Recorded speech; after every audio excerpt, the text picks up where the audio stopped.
Hello everyone, here we are once again for round number 6 of the FIDE Grand Prix 2022 in Berlin. Let's have a quick recap of some exciting games and important results in the tournament. We'll start off with Nakamura's escape. Nakamura goes Houdini in this game against Andrei Isipenko. All right, let's start. Spenko was white. Went for e4. Nakamura goes to e5, knight f3, knight into c6, bishop c4, bishop c5. Okay, the very famous old line became very popular. This Italian game. Okay, e3, knight into f6, a4, a6. It's a space for the bishop if let's say white decides for c3, b4. Castles, d6, a5, fixing the queen side. Bishop into a7, c3, castles, h3, preventing a pin of g4. h6, same as black, preventing the pin on g5. Bishop e3, white offers the exchange of the dark square bishop. Of course, rook e8, you should not exchange here because it only allows white to open up and pressure on f7 with the bishop into the big space for the queen also to come here, queen h5 or knight h4, and g3, knight g6. So rook e8, queen to b3, f7 is the target. Queen into e7, knight bd2, final piece to develop. Rook into b8, takes on a7, knight takes a7. Here d4. Now let's take a look at bishop takes a6. It was possible to capture here with that pin on the rook on b8, but black actually has a counterplay on h3. And if let's say bishop takes e7, the bishop goes back to e6, and then c4, bishop goes to c8, a6, takes, and then knight c6. With chances for both sides. This knight d8 is also coming to attack that pawn on e7.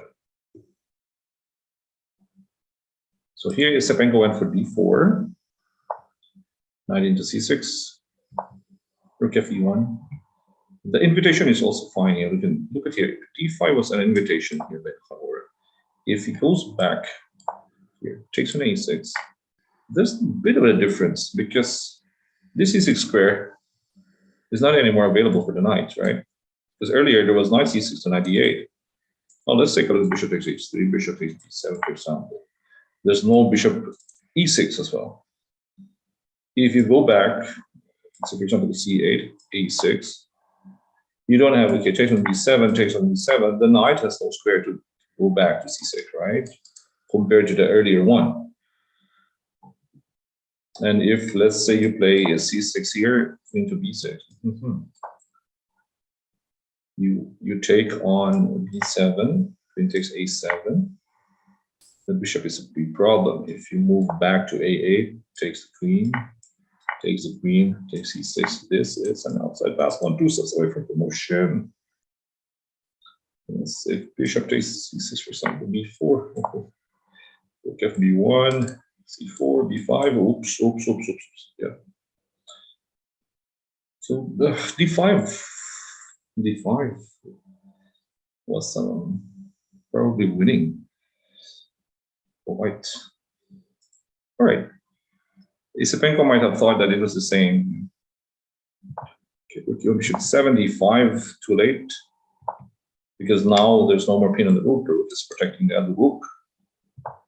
Bishop into f1, knight into h7, c4, knight g5, queen e3, takes, knight c8, b4, queenside expansion. White has so much space on the queen side. So black has to try his counterplay on the king side with f5. Bishop goes to d3, queen f6, takes on f5, takes on f5, takes on f5, takes on f5. Okay, knight e4, exploiting the pin on e8. Queen into f7, f4, nice movement, c6. Okay, it was important here. Nakamura misses a nice resource here with knight b6. Oops, the rook on b8 protects e8. For example, you capture in b6 with a pawn, he takes e4. Takes and takes on b6. More or less this is equal.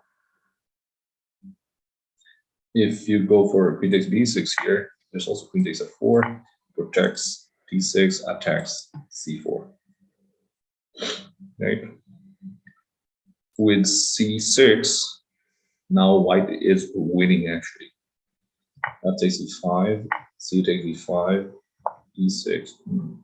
It was also possible to play queen g3 here. Takes on e5. Okay, the queen has this x-ray on b8. That was the main point of queen to g3. Now, if you take on c4, take on d6, yeah, it's also protecting that pawn on d6. Yeah, plus potentially this discovered attack on the rook. So queen g3 should win the spot. Nakamura was very lucky here. Yeah, good players are always lucky.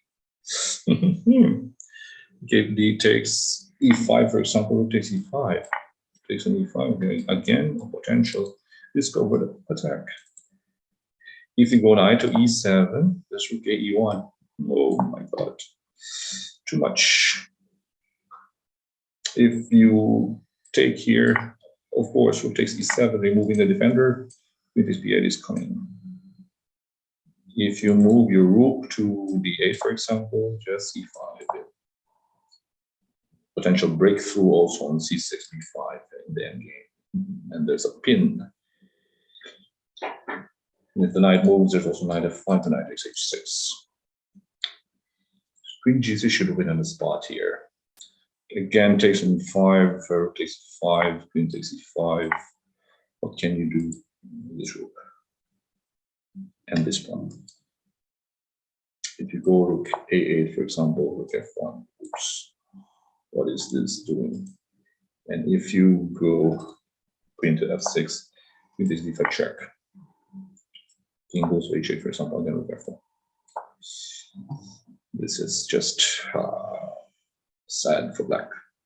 And with if Sepenko wins this game, he wins pool A. Imagine what's at stake here. Wow. Nakamura draws. Nakamura wins pool A. Nakamura loses. Sepenko qualifies for the semifinals. It wasn't Sepenko's day, and it's Nakamura's luck day. So e6, king g6, it was still winning. I don't understand why not c5 here. Yep. Takes on c5, takes on c5, and knight e7, for example, then rook p1. Yes. p7 pawn is a target. Okay. Rook f1, knight e7, rook f7. He wanted at 7th rank. Takes on c4, double up. King h8, rook on f3, threatening rook g3 to g7. Knight c6, another mistake by Nakamura. The pressure is too much, of course, and there's so much at stake, and you gotta understand the players. Yeah, it's hard to deal with pressure. It's hard to deal with pressure. Knight takes c6, takes on c6, e7. Last one more step. King h7, queen f4. Rook to g8, rook g3, maybe not needed, just go rook f8.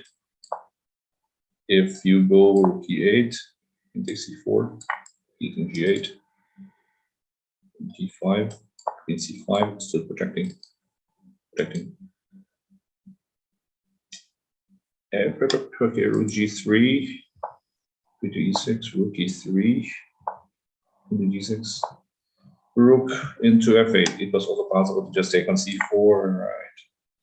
Why the rush? If Nakamura plays d5, for example, go back to 4. Pawn is close. If let's say rook should be e8, rook g3 back, queen e6, okay. Can go maybe okay, e3, queen g6, h4.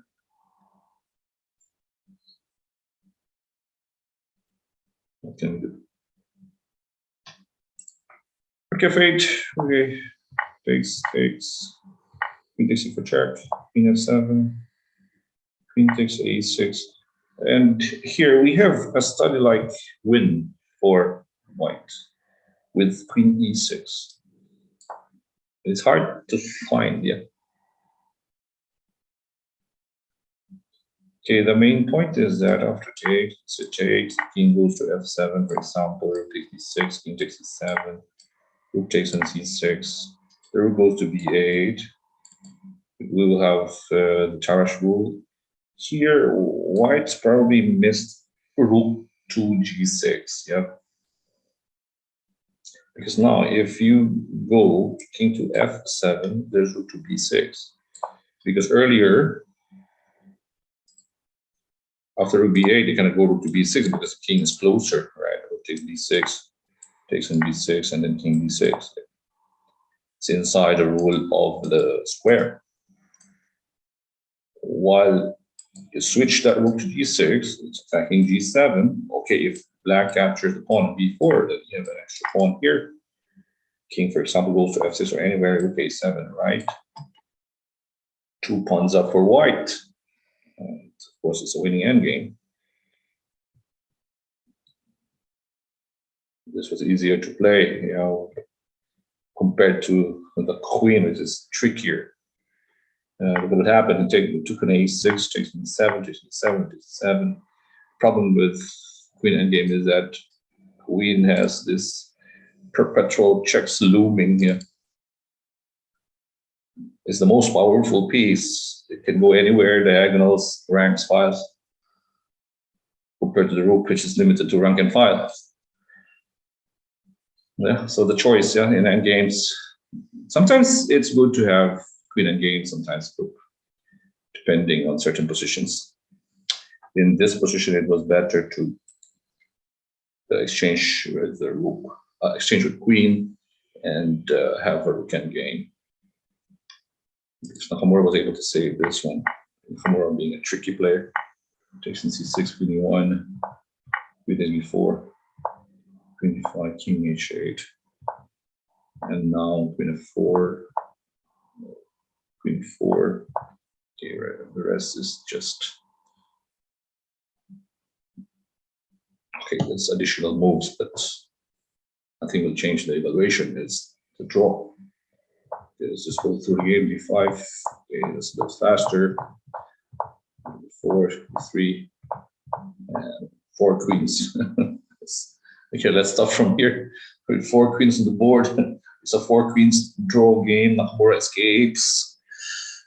And with that, Nakamura wins Pool A, qualifies for the semifinals. And he's waiting for his opponent since Rapport won an important game against FIDE. Sorry for FIDE, he was tied with Utazek going into the last round, but Utazek drew his game. FIDE lost. And Rapport was actually half a point behind. And now it's Rapport versus Utazek in the playoffs. So we have a playoffs in Pool B. And let's take a look at that one. That game by Rapport. Richard Rapport. Let's get it on. d4, d5, knight into f3, knight into c6. One of his original players is Richard Rapport. We have Richard Rapport. We have Badur Jubava, Shakri Mamijaro. These are original players. Yeah, you never know what to expect when you play these players. Okay, Bishop f4, London system. And this is the Chigorin variation, knight c6.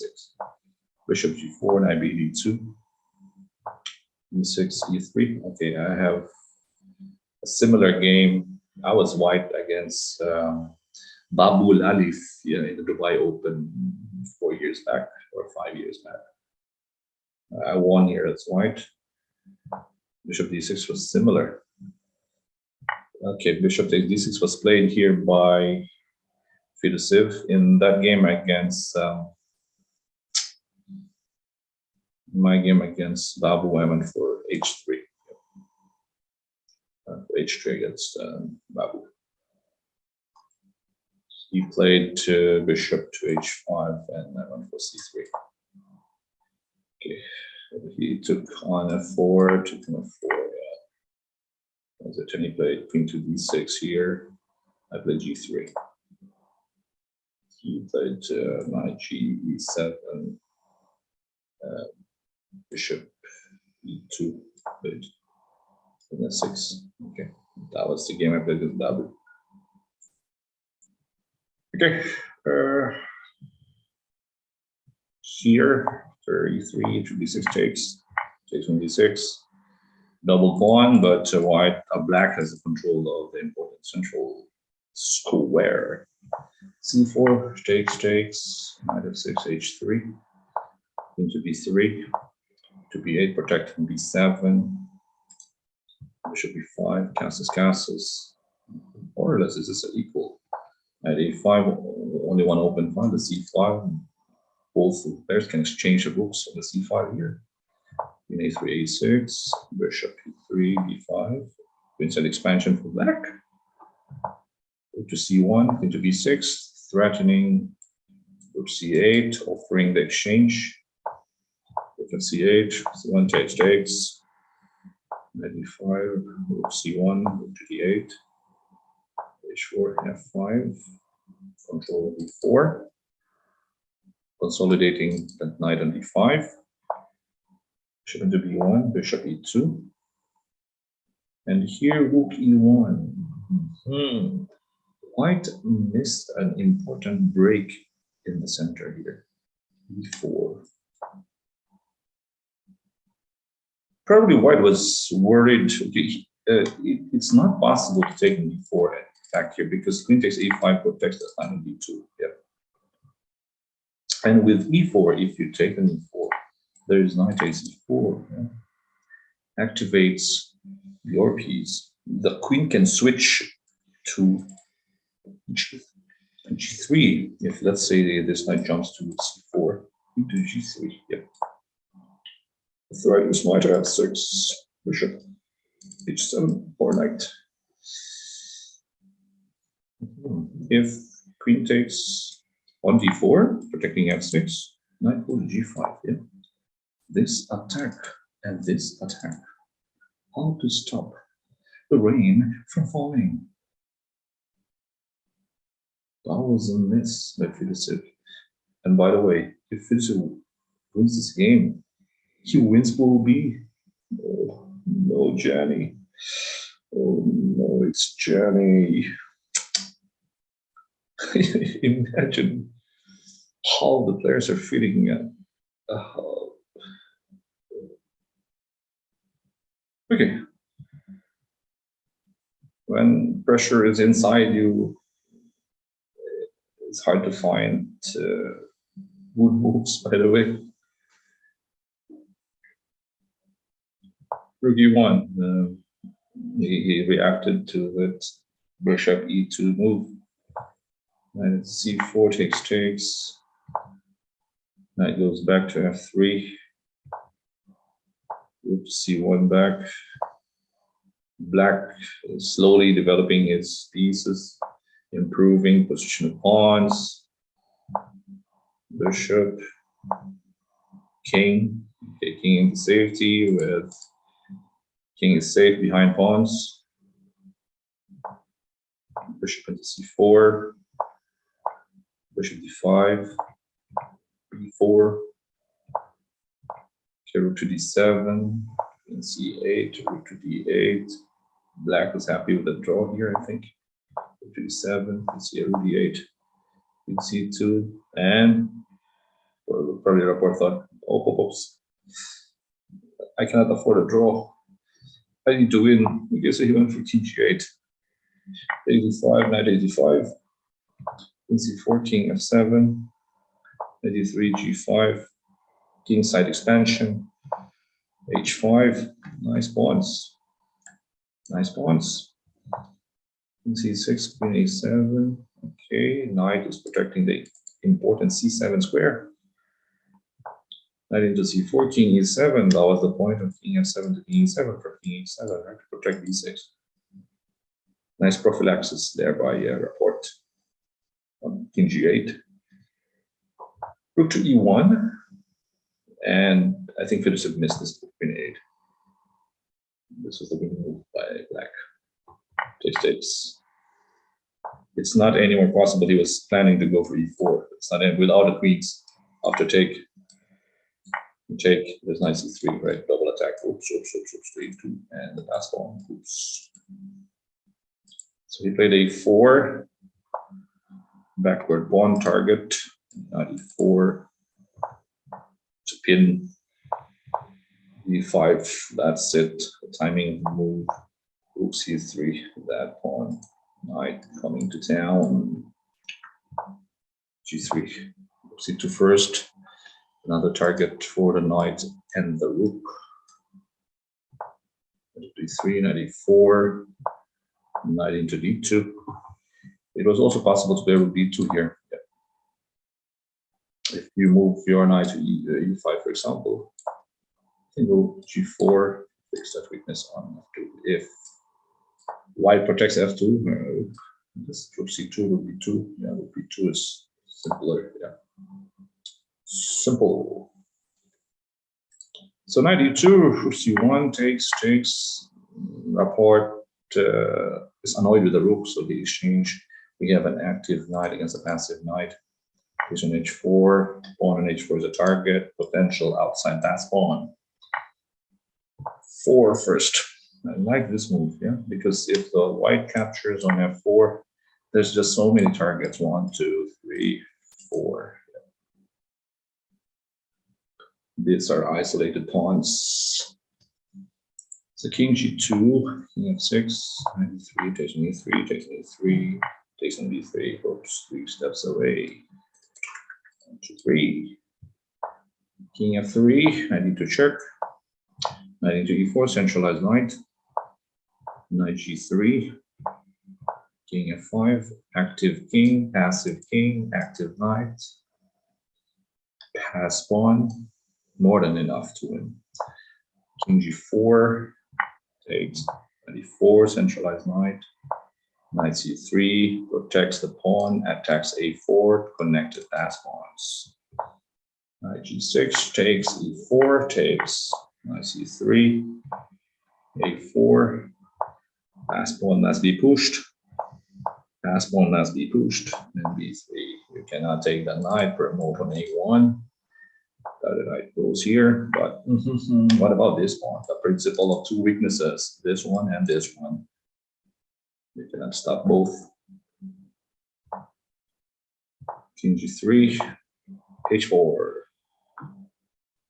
2, 3, facing b3, h3, g3, h2.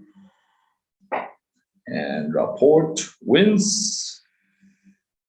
He goes for the playoffs against Radoslav Wojtaszek tomorrow in Pool B. That was a big win by Rapport.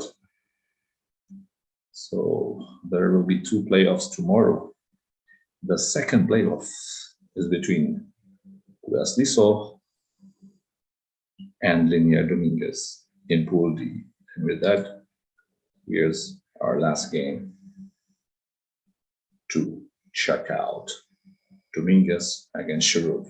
It's the third decisive game. E4, Dominguez won his last 2 games to catch Wesley.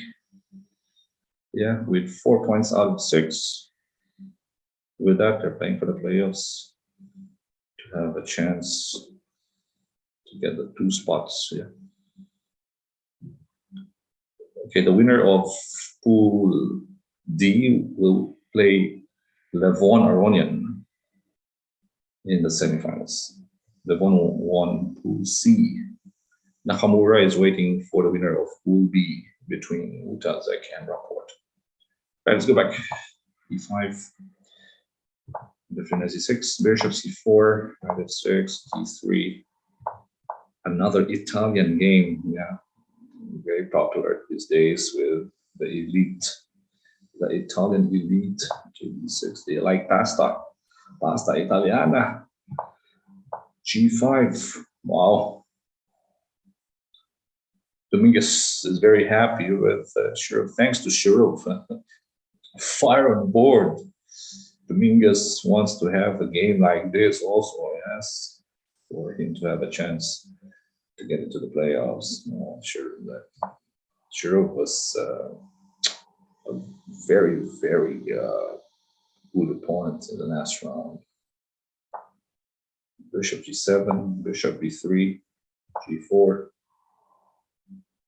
fire, 91, H5. This is Shirov's character, right?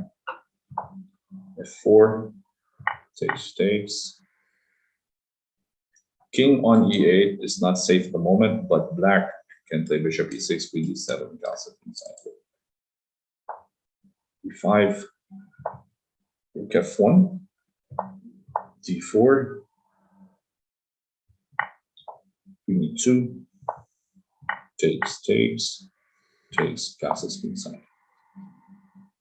All right, we have a very dynamic position with the opposite sides casting.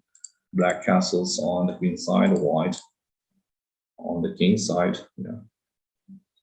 And black already has G4, threatening H4, G3. White still has this A2 and B2, not ready yet.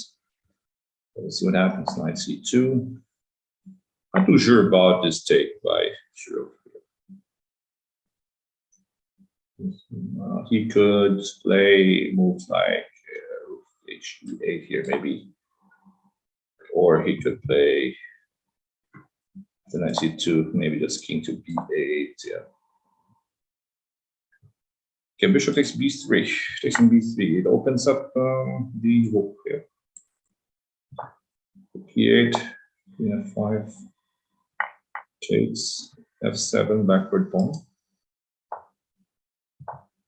Bishop F4. Without the queen, it's hard for black to continue his attack. Yeah. B2, B4, B6, Knight D5. It's also possible to play D5 here. Knight to E7, attacking F5, rook takes A7. That's why I didn't like the capture in B3, because it activates the rook on the A file. If you take an F5, Knight takes F5, eating the bishop. If you play bishop into F8, it's rook takes E7. King goes to D8, Knight E4, Knight E6. I think mate is coming up here. Okay, white is exchanged down, but his activities, wow, and then king is not safe here. Oops. Okay, Knight E5, H4. Looking to E1, open file. Takes. Bishop G3. Misplays rook. Okay, we have a rook in the second rank, but nothing much. This misplays, it has to be here. Bad bishop. Pawn is blocking it. Knight has no scope with this pawn on C3. Okay, A5, the only way to open up the position, but too late. Takes on A5, Knight takes A5, pawn takes A5, Knight E7. Nice exchange, takes. We have a rook in the 7th rank, eating the bishop, eating the pawn.